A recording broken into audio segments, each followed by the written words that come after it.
name is Tsuki, and today I wanted to do a healing guide for White Mage, which is currently my main job in Final Fantasy XIV.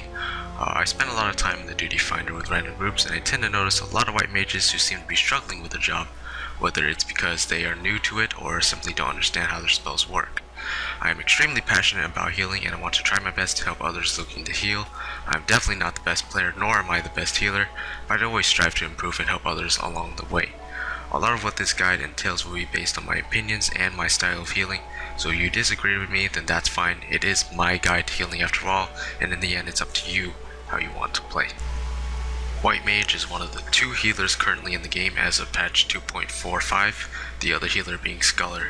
It is the more traditional healer of the two, having a variety of different spells to heal and fit different situations, along with abilities that enhance their effectiveness at healing. Know that being a healer is not easy, and I personally find it the most difficult of the three roles to play. Healing definitely isn't for everyone, but if you do want to become a healer, or are curious about what your healers have to go through to keep you alive, then hopefully you can enjoy what I have to say and learn something. To start things off, let's have a look at what skills and spells White Mages have access to. This will be assuming you are already level 50 and have the most effective versions of each skill available to you. Stone deals 140 potency earth damage to a target and also slows them for 20 seconds. The heavy effect that this spell can provide has limited uses, and for the most part Stone 2 will be the better option for dealing damage, assuming you have access to both.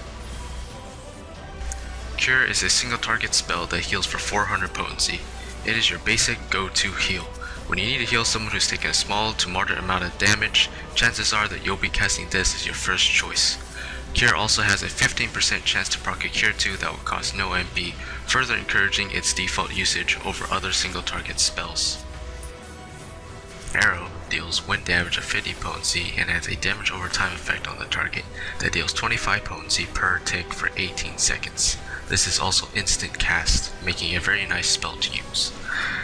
Cleric Stance is a permanent buff that swaps your intelligence and mind stats while making your offensive skills deal 10% more attack potency and reducing your healing potency by 20%. This is a very important tool for a healer to have, as while it is active you can deal decent damage which can help your party push phases in fights or simply kill enemies faster.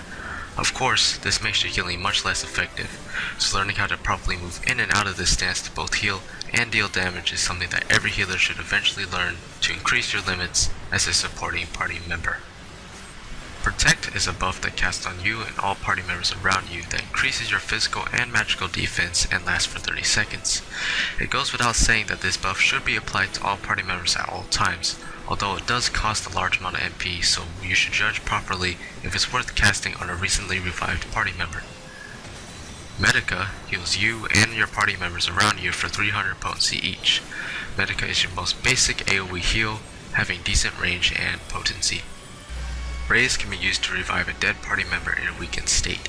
Note that if you raise a party member who already has this weakened state, they will enter an even more weakened state. Now, raising party members is something I have a strong opinion about. If someone ever dies during a fight, it's because someone did something wrong, whether it's because that person didn't move out in AoE, or didn't follow a mechanic, or because they didn't receive enough heals. Something somewhere went wrong. Raise has a pretty long cast time, which means you'll likely have to use swift cast, which you may need later on in the fight, not to mention how much MP it costs to cast Raise, nearly 800 MP at level 50. As a healer, you need to make the right call on if raising someone is currently the best thing to do. It's easy for a dead person to complain and ask for a raise, but you need to remember that you are the healer and not them. You need to be strong-willed and have a good resolve in the choices you make, and sometimes that's not raising somebody, or at least delaying it until you have a better handle on the situation.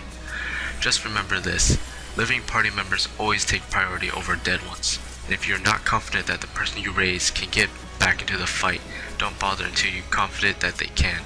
It's simply a waste of your time and resources that can be better used gaining control and security needed to raise them later on, if at all. Fluid Aura deals 150 potency water damage, knocks back the target, and binds them in place for 6 seconds. This sits on a 30-second cooldown. This skill can be great if used correctly and extremely annoying if used incorrectly. First off, in an instance, you really shouldn't be using this skill if you know the target will get knocked back, as it makes it harder for the tank to hold enmity on it and for your DPS to attack it. However, you'll find that most bosses and high-level enemies are immune to this knockback, and while your Cleric stance doing damage, it's well worth getting in range to cast as it deals decent damage and costs no MP. Isuna can remove a single detrimental effect from a target. Now just because there's a debuff on a party member doesn't mean you need to dispel it off. In a lot of cases, especially with poisons, it is better to not bother with dispelling it and either letting it wear off or healing through its effect, depending on what it is, how badly it affects the party member, and how much time is left before it wears off. Perception is a huge part of being a healer, so be sure to be looking at your party's health bars, buffs, and debuffs, and be sure you're on top of your D-spells if it is required of you. Stone 2 deals 170 potency and earth damage to a single target. Unlike Stone 1, it doesn't have any other effects, just raw damage. So if you're looking to deal damage and your dots are already up on the target, this is the spell to use until you have to reapply those dots. Repose can be used to sleep a single target for 30 seconds. Now technically this is utility skill, and that's fine, but I have a strong opinion on the use of sleep as I do with raising dead party members. In Final Fantasy XIV, there are only a select few instances where I'd say sleeping is a decent choice of action. A lot of white mages leveling will want to sleep targets on normal trash pulls, but as long as everyone is properly geared and fulfilling their roles, this should be completely unneeded. Your MP and time should be better spent DPSing to help targets die faster instead of casting sleep. Now there are definitely cases where something unexpected happens, such as a patrolling mob aggroes an unprepared tank, or a tank pulls too much for a group to handle, and this spell can be quite useful then. As it stands now, however, it is probably the least used skill on my hotbar. Cure 2 heals a single target for 650 potency. It also has a 15% chance to proc a Cure 3 that costs half MP. Now, Cure 2 is a good spell for healing targets who have taken moderate to large amounts of damage or are in need of bigger heals to avoid the risk of dying. Cure 2 costs double the MP to cast than Cure does, therefore it should be used in moderation and only when it's needed. It is not a replacement for Cure. Using only Cure 2 will drain your MP, and managing your MP is crucial for a white mage to master. Presence of Mind is the first job ability that you'll receive as a white mage, and increases your spell speed for 15 seconds and sits on a 3-minute cooldown. This ability can't be used very often due to its lengthy cooldown, but it can be quite handy in several situations. Using this with high amounts of damages going out to increase the amount of healing you can do is the obvious one, or if swift cast is on cooldown and you need to raise someone, using this to make Raze's cast time faster is another way. There are a lot of ways to use this skill, which is why I really enjoy it. Stone Skin is a buff that can be casted on a single target and can absorb 18% of that target's maximum HP before it is destroyed. Stone Skin is a great tool for single target mitigation and for helping with large spike damage that you know is coming soon. Outside of battle, it's good practice to have this casted on all party members as it can last for 30 minutes if it isn't broken. However, casting this in battle is not something you want to do often as it uses a lot of MP.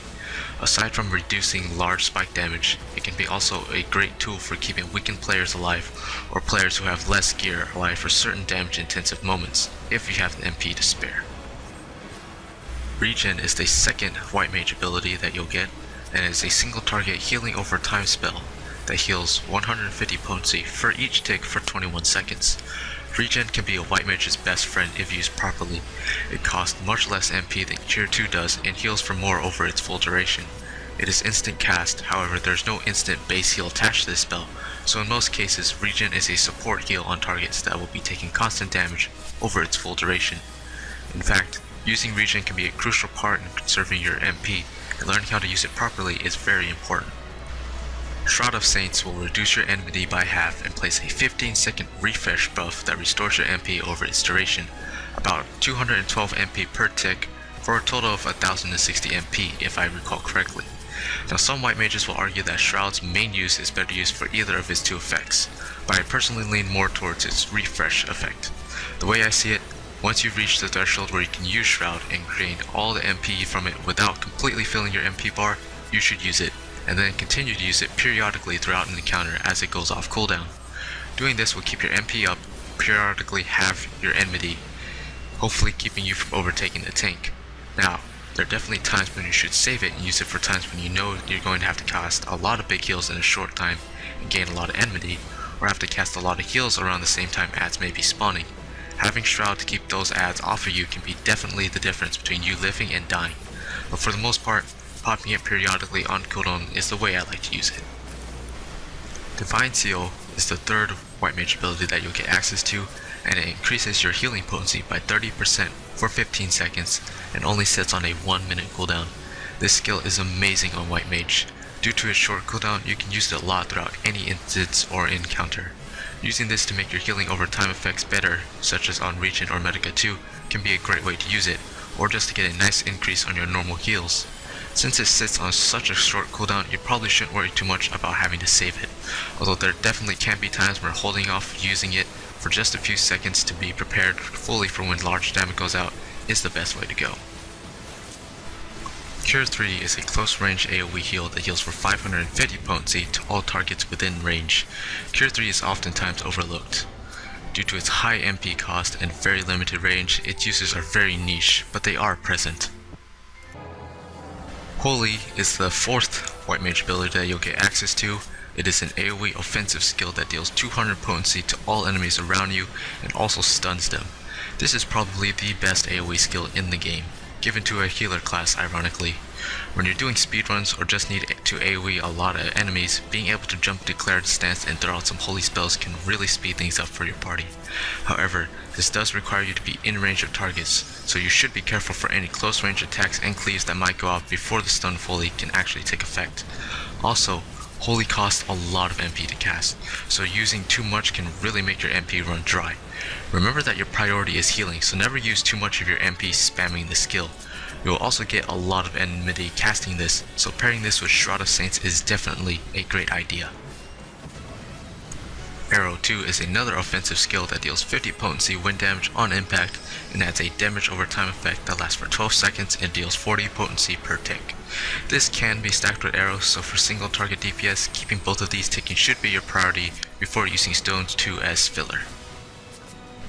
Medica 2 is an AoE heal that heals you and everyone in your party around you for a base heal of 200 potency, and then adds a healing over time effect that deals 50 potency per tick over 30 seconds. Medica 2 is a fantastic spell with many uses, especially in fights when there is constant unavoidable damage or large AoE damage. However, there are also many times when not to use Medica 2. Plenty of white mages will use Medica 2 at the first sight of AoE damage, or even recast Medica 2 when subsequent AoE damage goes out, even though there's still a healthy amount of time on Medica 2's healing over time buff. Don't get me wrong, this is a great spell, but it can generate a lot of enmity, and learning how to properly use it is very important, just as it is with regen. Stone Skin 2 is a new addition to the White Mage's toolkit as of patch 2.45. It works exactly the same way as the normal Stone Skin does, it's just that it's an AoE form that hits everyone in your party within range. This costs considerably more MP and has a much longer cast time, and also cannot be casted in battle, so this is merely for preparing for a pull. And finally, we have the last skill that you'll receive as a white mage, and that is Benediction, the strongest heal in the game that instantly restores all of a target's HP and sits on a 5-minute cooldown. While this is the strongest heal, it is far from the best one. In fact, I find myself not using it very often. Since it has such a long cooldown, many white mages are intimidated into saving it for the most dire situations, although that doesn't always work out because they end up not using it at all. There are two ways to best use this skill, the most obvious one being your "oh shit" button when someone takes way too much damage, is on the brink of death and needs heals quickly to survive whatever damage comes next. The second is using it on purpose, to either catch up on heals or to save MP, letting your target dip down low enough to make its use meaningful without also letting your target flat out hit 0 HP. There's a slight delay before the restore effect actually triggers, so this can be a pretty tricky spell to use in that manner however. Before we move on, we should talk about the cross-class abilities that White Mage has access to, and which ones you should use. White Mage can pull abilities from Arcanist and Thaumaturge. From Arcanist, you can pull Ruin, Physic, Virus, and Eye for an Eye. From Thaumaturge, you can pull Surecast, Blizzard 2, and Swiftcast. And Ruin and Physic are completely useless for you as a White Mage, as you already have your own spells that do the same things or more effectively. Virus can reduce the strength and dexterity of a target for 10 seconds by 15% and sits on a 90-second cooldown. Now, as Scholars and Summoners can also reduce intelligence and mind with their enhanced version of Virus, having this skill is still a great utility and you should definitely pick it up. It's great for reducing large spike damage or unavoidable AoE damage if it is a physical attack. Note that a target who has been hit with Virus and has had the effect wear off will receive a 1-minute immunity to receiving the virus debuff again, so check to make sure they don't already have this immunity before you cast it and waste your virus. Eye for an Eye places a 30-second buff on a party member that makes it so that any enemy that attacks the party member will have a 20% chance to trigger the buff's effect. That places a debuff on the enemy that reduces the damage they deal by 10% for 20 seconds. This sits on a 180-second cooldown. Now, this skill does require some RNG, so it isn't always entirely reliable, but since the chance for it to trigger is decent and it lasts for so long, you are practically guaranteed for it to work sometime, you just don't know when. This is great for when your tank is dealing with multiple enemies, but it works just fine with single bosses as well. Definitely take this skill along with Virus. Sure Cast ensures that your next cast will not be interrupted. Immediately, this skill is often timed, undervalued, and underused even by myself. Most of the time you don't realize that you're at threat of being interrupted until you're already mid-cast. However, there are certain times when you know you can be interrupted. The two examples that immediately come to mind are the fireballs on turn 5 and the circle AoEs that spawn levitate pads before Quagga in Circus Tower. Using this and precasting a heal to deal with the damage you know is coming is a great way to stay on top of outgoing damage in the fights that call for it. Blizzard 2 is an AoE offensive spell that deals 50 ice potency around you and binds enemies in place for 8 seconds. Now, since you're not a black mage, you will not get any umbral ice stacks for using this, but this is really the only viable choice left for you for your 5th cross-class ability, so you might as well have it on your board in case you need it for its utility. Chances are you won't ever use it unless you're doing PvP though. And even though it's the last one I'm going over, Swift Cast is definitely the most important skill you can cross-class as a white mage. This allows you to instantly cast any of your spells and sits only on a 1-minute cooldown. This is great for raising dead party members, or casting a Cure 2 or Medica 2 while moving, or just if you don't trust the heal landing in time from casting it normally. If you want to heal anything seriously, this skill is absolutely mandatory. Before we move on to the healing section of the guide, there are a couple terms I just want to go over real quickly. First is Overhealing, which is basically what it sounds like, healing for more HP than the missing HP of a target. So if your tank is missing only 1000 HP and you use a Cure 2 and heal it for 2000, you're overhealing by 1000. This is not only a waste since you could have just casted Cure and saved MP, but you also gained much more enmity for no reason. No one is perfect and you will overheal at times, but you should try your best to limit it. Next is Precasting, which is the act of knowing when or anticipating when damage will be going out, and preemptively casting a healing spell to deal with the damage as soon as possible instead of waiting for the damage to occur and then begin casting. This is a great skill to learn as it can work wonders for keeping you on top of your heals.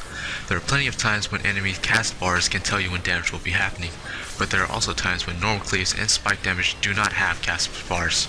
Knowing the timing of enemy attacks and also being able to precast during those times of damage is definitely something that you can do to go above and beyond the average healer.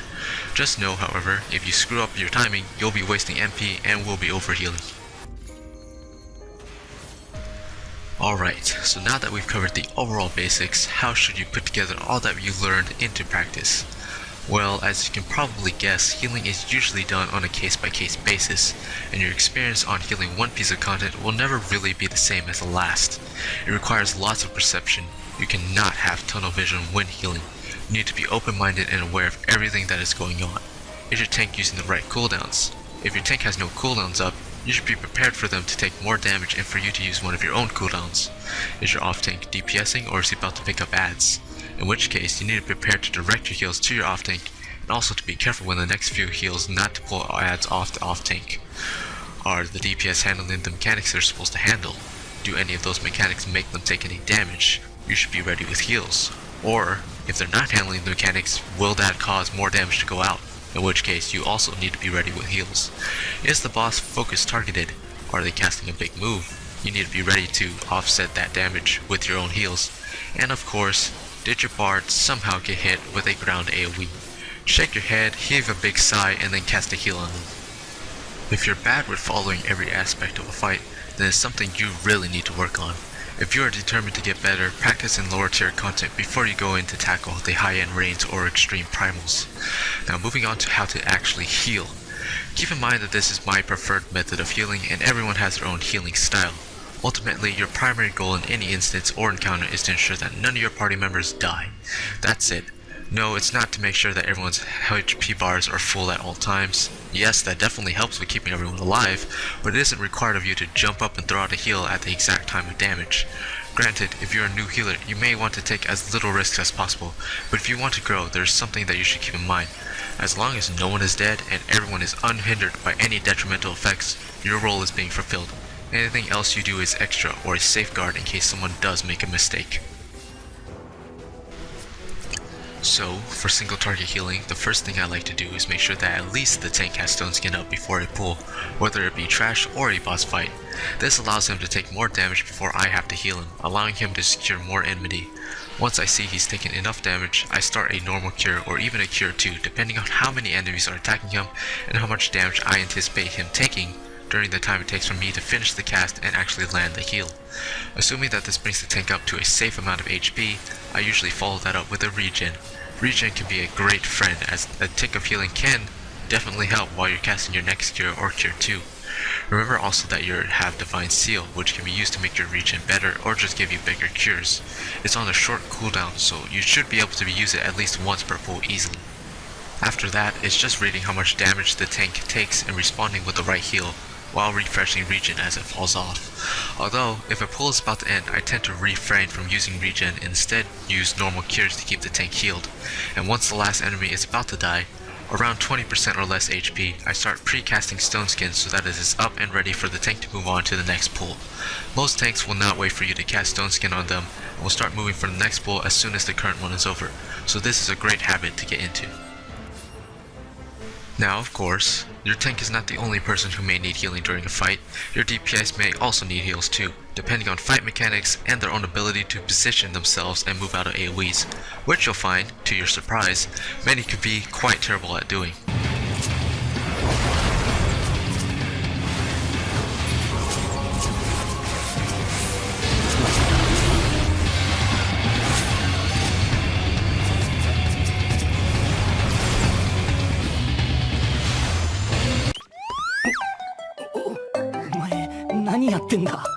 While your main focus should be on the tank, if one of your DPS is about to die, you need to move off the tank and throw a couple heals their way. Now this is where judgment comes into play. Your tank is still taking constant damage, but your DPS is also at half HP. Who do you heal next? Well, it depends. The first thing to look at is how damage was taken by everyone missing HP. Was it mechanically based? In which case, will that mechanic happen again anytime soon to warrant moving off the tank to toss the DPS a heal before the next time it happens again so they don't die? If it won't happen again soon, you can leave your DPS as is for a time and keep focused on your tank until you feel that you're comfortable leaving the tank alone for a few seconds to heal the DPS. Or did the DPS just not get out of an avoidable damage in time? In which case, you'll have to assume the DPS will get hit again by the same AoE next time, and they'll need to heal to survive it. Basically, if a non-tank party member has taken damage, you need to gauge on whether or not they will be taking any more damage anytime soon. If you're sure they will, you need to find a way to make sure that your tank stays alive long enough to toss them a heal. If you don't think they will need the heal soon and they can wait with their missing HP, then just keep focused on your tank until it's safe to give anyone else a heal.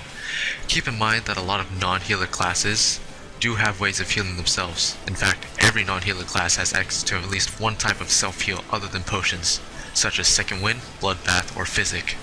If they take damage they weren't supposed to, or have any sense to know that you can't give them a heal because you're currently busy with your current task, they'll use these skills to help you out. Now, AoE mechanic based damage is another thing entirely. This should be hitting the entire party, which means you should be using your AoE heals. But which one? Medica, Cure 3, or Medica 2? Well, unless your party is stacked pretty close together, Cure 3 is likely not a reliable option. Plus, Cure 3 heals a lot all at once, and costs the most MP of the 3 to cast, so you should really only use this if your party has already stacked preemptively in anticipation for the damage, and it is severe enough to warrant using such a big heal on. Otherwise, you'll be looking at using Medica or Medica 2. Both to conserve MP and heal for much more as a whole, Medica 2 is a great choice for a lot of situations, especially if you know unavoidable damage is about to go out again soon. Having the heal over time effect on your party can help ease your burden later.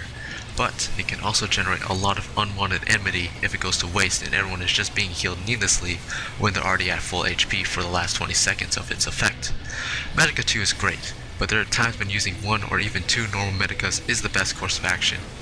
If you've casted Medica 2 10 seconds ago and AoE damage goes out again, do not recast Medica 2 ever. Just cast Medica. You should never begin recasting Medica 2 if there is more than 5 seconds remaining on the heal over time effect. Remember that you can also use Divine Seal to help you with your AoE heals. You could get away with a Divine Seal Medica instead of a Medica 2, or even make the healing over time effect of Medica 2 better by using Divine Seal before you cast it. Now, let's move on to MP management and conservation. Easily one of the biggest issues many newer white mages have is managing their MP.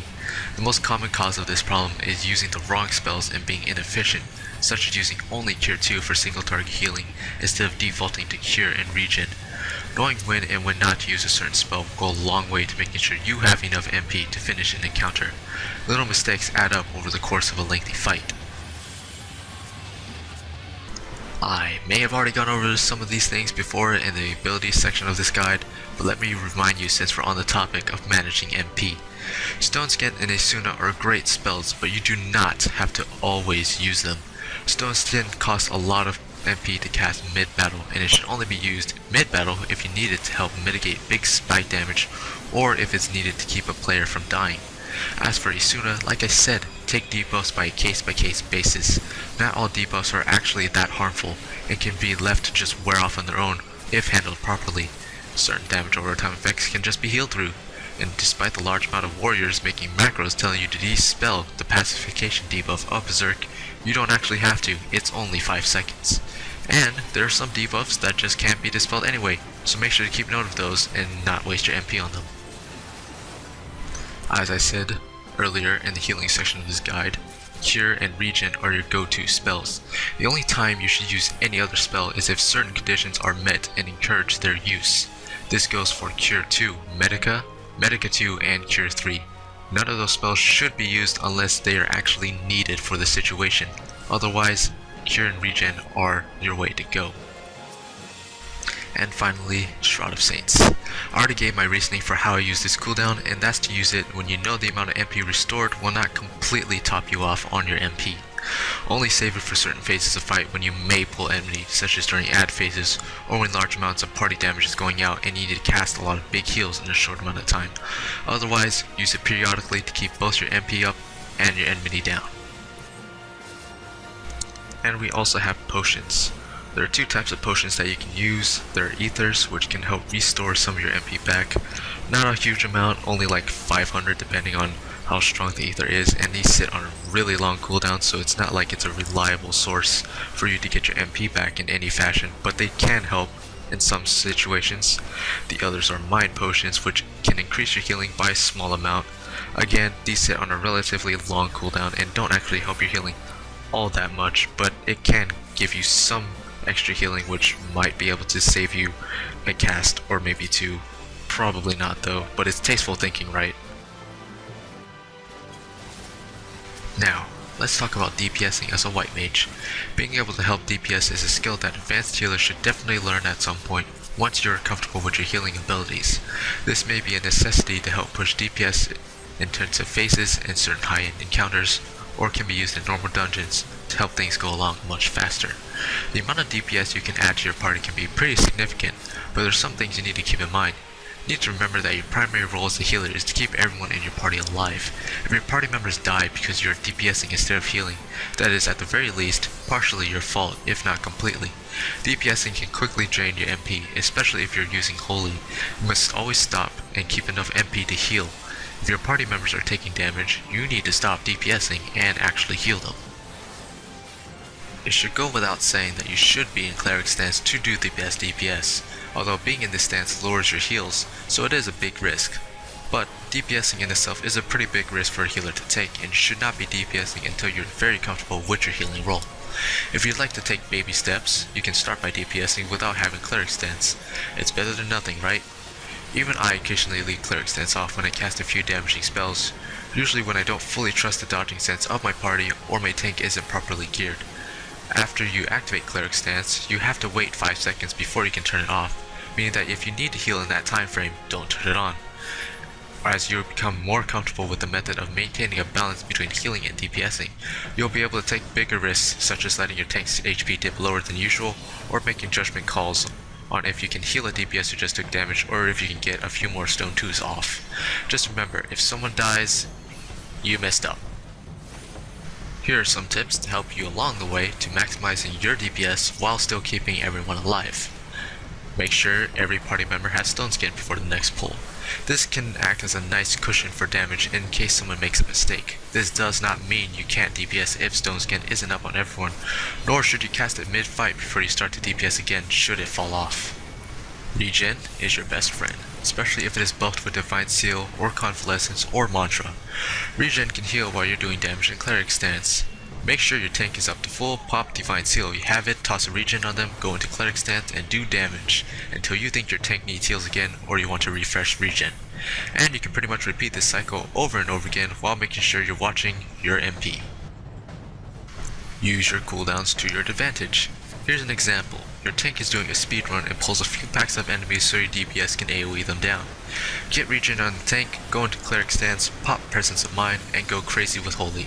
Once you see your tank dropping low, time your Benediction to get him up to full, get out of Cleric Stance, pop Shroud to get your MP back and lose any enmity you just got while catching up on your heals.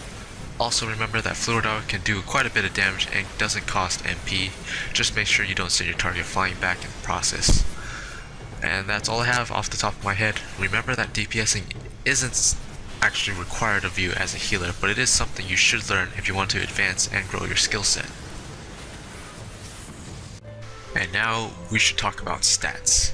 When it comes to stats as a healer, your opinion on them may vary depending on your healing style. The overall consensus is that no matter what stats you have on your gear, if you have the skill, you can heal all content in the game. Secondary stats don't have as big as an impact as a lot of people like to think they do, at least not yet with the amounts available. They are noticeable, don't get me wrong, I value my stats a lot, but you shouldn't be losing sleep just because you don't have that extra points of determination or whatever it is you want. With that being said, this is how I personally view my stats, their usefulness, and their priority on how I choose my gear. First off, it goes without saying that weapon damage is the most important stat and should never be sacrificed for anything else. It is the most weighted increase to your healing than any other stat available. After weapon damage is mind, which increases how much you heal, just not as much as weapon damage. This is your main stat as a healer and it will naturally increase with item level. Accuracy will actually always be present on any gear that is eye level 100 and above in small amounts. It is completely separate from the two secondary stats you should be receiving on each piece of gear. Therefore, you shouldn't have to worry about this stat. You can never miss a heal. This is merely for hitting enemies with offensive spells and contents such as hunts or coil that require high amounts of accuracy. The next stats are where you'll actually have some decisions to make, and those stats are piety, determination, spell speed, and critical hit rate. Let's talk first about piety. Piety, very simply, increases your maximum MP pull. I love piety. It is definitely an undervalued stat by many healers, especially newer ones. At a glance, it just gives you more MP to use at the start of the fight, right? Well, it actually gives you much more MP than you think. The amount of MP you passively regen both inside and out of battle is a percentage based off your maximal MP. It should be 2% every 3 seconds inside of combat and 6% outside of combat. Personally, I can never have too much piety. I can, though, have too little of other stats, so I will make sacrifices to my piety where it is needed for the sake of balancing the other stats. Determination increases your heals by a small amount, and I mean that too, to the point where you probably won't notice it unless it's actually a significant amount. For all the secondary stats, I feel that determination is a bit overvalued and sought after way too much. Yes, it is a safe 100% increase to one's healing or damage, but is it really gonna matter if your gear hits for 15 more? In my opinion, no. Determination is a decent stat, but it isn't my most valued one as a healer. Spell speed reduces the cast time of your spells. This stat is amazing for white mages. Once I feel that I have a good amount of piety, I will try to get as much spell speed as possible. You'll find that a lot of your healing will be reactive, and considering white mages don't have any reliable instant cast heals other than Benediction, which sits on a 5-minute cooldown, being able to get your heals off faster is unbeatable by the small amount of extra healing determination can provide. It doesn't matter if your heals hit for a little more if it doesn't hit in time. And finally, we have critical hit rate. I find this stat horrible as a white mage. It causes more problems than it can help solve, and it plays a large role in unintended overhealing. Due to the way white mages heal, using the proper spell to fit the outgoing damage, critting your heals can be a bad thing unless you're falling behind in healing. And if you are falling behind in healing, then that's something you need to work on. If your tank is missing a moderate amount of HP, you're likely going to cast Cure 2, not cast Cure and hope that it crits. You can't actively control when your heals crit, so crit is naturally unreliable. You won't be able to crit when you want or need it to, and you might crit when you don't want it to. I personally tried my best to have as little crit on my gear as possible, but as you can imagine, it's not always possible to have no crit. But with the high amount of crit on Daystar gear, if healing is your ultimate job, it's kinda unavoidable, unless you're doing second coil and getting high Allegan gear. ST gear even has a ton of crit on it, but you know, what can you do, right? And there you have it. Those are my thoughts on my secondary stats for White Mage. I try to have a healthy amount of piety, try to maximize spell speed. Determination is nice, but spell speed is better, and I want to have as little critical hit rate as possible. You're free to have your own opinions, and for the most part, you can heal with whatever secondary stats you want or have if you have the skill. So I imagine this guide is plenty long enough, but I've had a lot to say, and there's probably even more that I've forgotten, but that can be saved for another time. Before I end this guide, however, there are some last minute tips I'd like to give to you as a fellow healer or someone looking into becoming a healer. The first one, know the fights.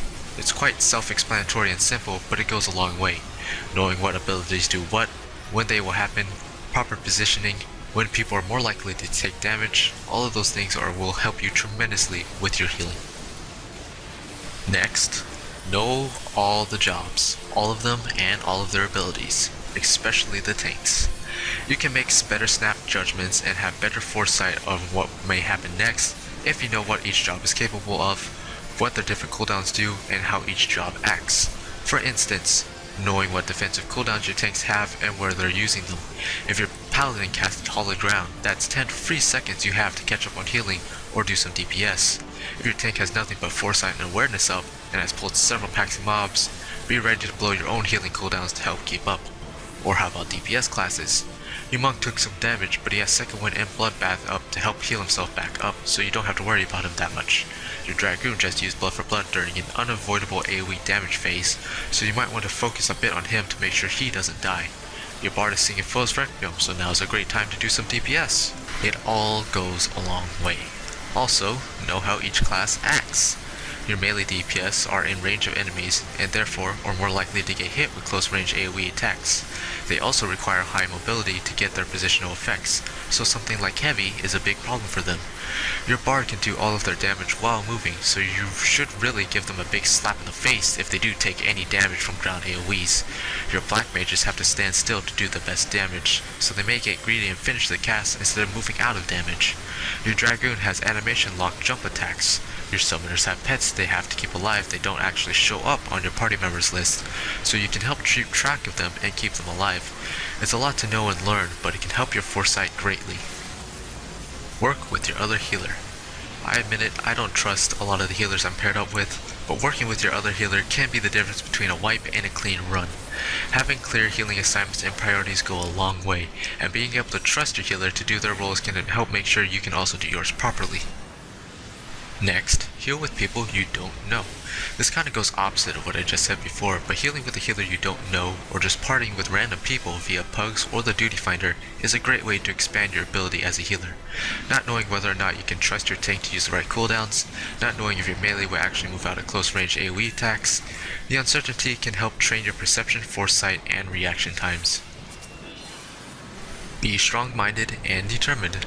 Let's say DPS died and they're complaining because you're not racing them. Learn to ignore them if need be.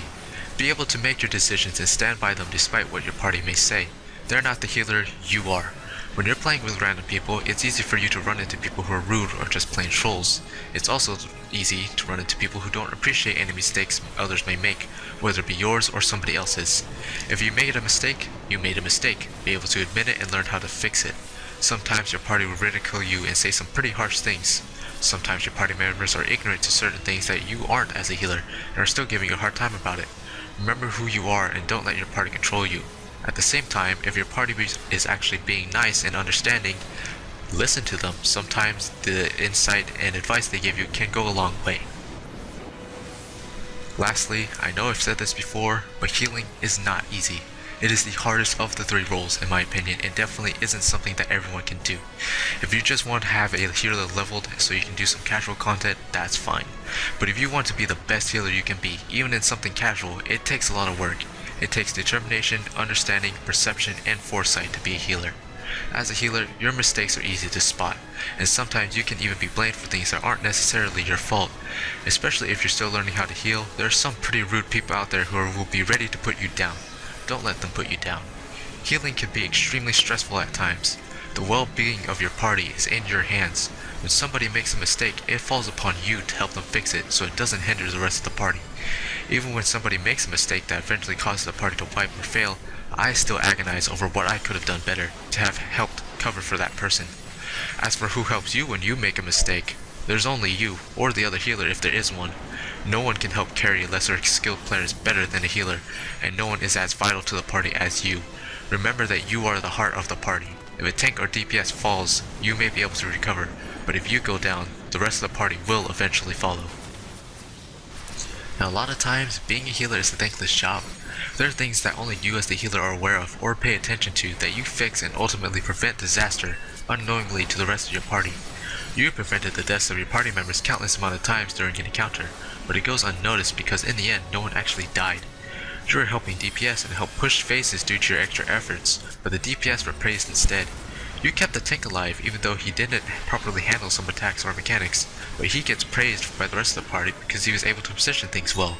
It can hurt sometimes, and become frustrating not receiving the proper credit where it's due, but I still heal because I enjoy it. I enjoy helping and supporting others, even if I don't always get the appreciation I deserve. Being a great healer and knowing how much I can contribute to my party is a great feeling, and I hope that all of you other healers out there can feel that too. Anyways, this has been a long guide, so I'm going to keep this nice and short. To all the healers out there, know that I appreciate you and respect you for what you do. To everyone looking to become a healer, good luck and have fun. My name is Tsuki, and I hope you enjoyed this guide on the White Mage. If you'd like to play with me sometime or add me on your friends list, my full name is Fyuria Tsukimori on the Faerie server. I'd be more than happy to play with you or hang out with you or talk with you, whatever. And until the next guide, maybe Scholar, I guess I'll see you then.